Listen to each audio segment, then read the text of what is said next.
बिस्मिल्लाहिर्रहमानिर्रहीम। Ayatollah Sistani अपनी किताब मिनहाज सालिन की तीसरी जिल्द मसला नंबर 41 में लिखते हैं कि अक़्द निकाह के सही होने की शराइत में से एक अहम शर्त को बयान फरमा रहे हैं, और वो ये है कि लड़का और लड़की दोनों का राज़ी होना शर्त है। यानी अक़्द निकाह के सही होने में शर्त ये है कि ज़ौजैन का राज़ी होना है, और राज़ी होना भी वाक़ियन हो, हकीकतन हो, यानी हकीकी तौर पर, दिली तौर पर राज़ी होना शर्त है। मसलन पस अगर लड़की ने इजाज़त दे दी, लेकिन यहाँ पर इजाज़त भी दे रही है और साथ साथ कराहत व नापसंदीदगी का इजहार भी कर रही है, यानी इजाज़त भी दे रही है और नापसंदीदगी भी कर रही है, जबकि इस बात का यकीन है कि इसका दिल यानी क़ल्बी तौर पर राज़ी है, तो यहाँ पर आयतुल्लाह सिस्तानी फरमाते हैं कि ये अक़्द निकाह सही होगा और दुरुस्त होगा। यानी ख़ुलासा ये कि जो ज़ाहरी तौर पर कराहत कर रही है वो मेयार नहीं है, बल्कि असल मेयार दिल से राज़ी होना है। इस तरह की मिसालें माशरे में मिलती भी हैं कि लड़की वालिदैन को फ़लाँ रिश्ते के बारे में ज़ाहरी तौर पर कराहत ज़ाहिर करती है, लेकिन दिल से वो राज़ी होती है, तो ऐसा निकाह दुरुस्त है। इसके बरक्स मिसाल ले लें कि वाक़े में, हकीकत में, और इस बात का यकीन हो कि वाक़े में और दिली तौर पर इस रिश्ते पर राज़ी नहीं है, अगरचे ज़ाहरी तौर पर उसने राज़ी होने का इजहार कर दिया है, लेकिन क़ल्बी तौर पर राज़ी नहीं है, इस बात का यकीन है, तो यहाँ पर आयतुल्लाह सिस्तानी फरमाते हैं कि ऐसा अक़्द निकाह बातिल हो जाएगा।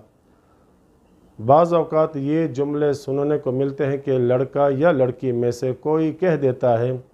कि भाई मुझे ये रिश्ता पसंद नहीं है, यानी मेरी मर्ज़ी का रिश्ता नहीं है, मेरी पसंद का नहीं है, यानी निकाह पे राज़ी होते हैं दिली तौर पर, लेकिन कहते हैं कि ये रिश्ता मेरी पसंद का नहीं है। अगर इनसे पूछा जाए कि क्या आपने इस निकाह पे दिली तौर पर इजाज़त नहीं दी थी क्या, तो वो कहते हैं कि दिली तौर पर इजाज़त दे दी थी, लेकिन इस रिश्ते पे खुश नहीं हूँ। तो ये और चीज़ है, खुश हैं या नाराज़ हैं, इस पे निकाह की सेहत और सही होने पे कोई असर नहीं पड़ता। लेकिन मुश्किल यहाँ है कि दिली तौर पर इजाज़त नहीं दी, तो यहाँ पर ज़ाहिर को हुज्जत नहीं समझना, बल्कि मामला दिल का है, दिली तौर पर राज़ी होना ज़रूरी है। अगरचे ज़ाहरी तौर पर रिश्ते पे खुश न हो, निकाह दुरुस्त है। अब अगला मसला नंबर 42 में लिखते हैं कि अगर दोनों लड़का लड़की अक़्द निकाह पे राज़ी नहीं थे, बल्कि दोनों को मजबूर किया है इस निकाह पे, यानी दिली तौर पर राज़ी न थे, ज़ाहरी तौर पर इनको धमकी वग़ैरह दी कि अगर ये निकाह नहीं करोगे तो घर से निकाल देंगे, या कोई और चीज़ की धमकी देकर मजबूर किया है इस निकाह पे,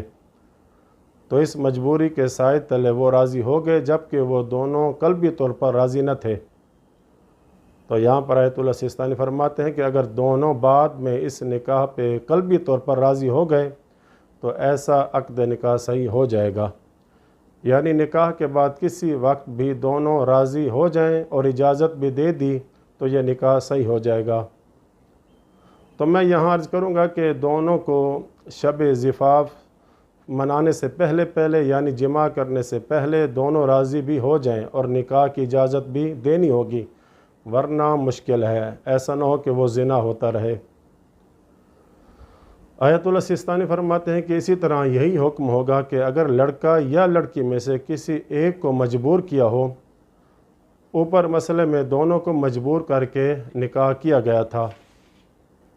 जबकि इस मसले में सिर्फ़ एक को मजबूर किया गया है, इस निकाह पे मजबूर करके निकाह कर दिया गया है, जबकि वो राज़ी न थी या राज़ी न था दिली तौर पर।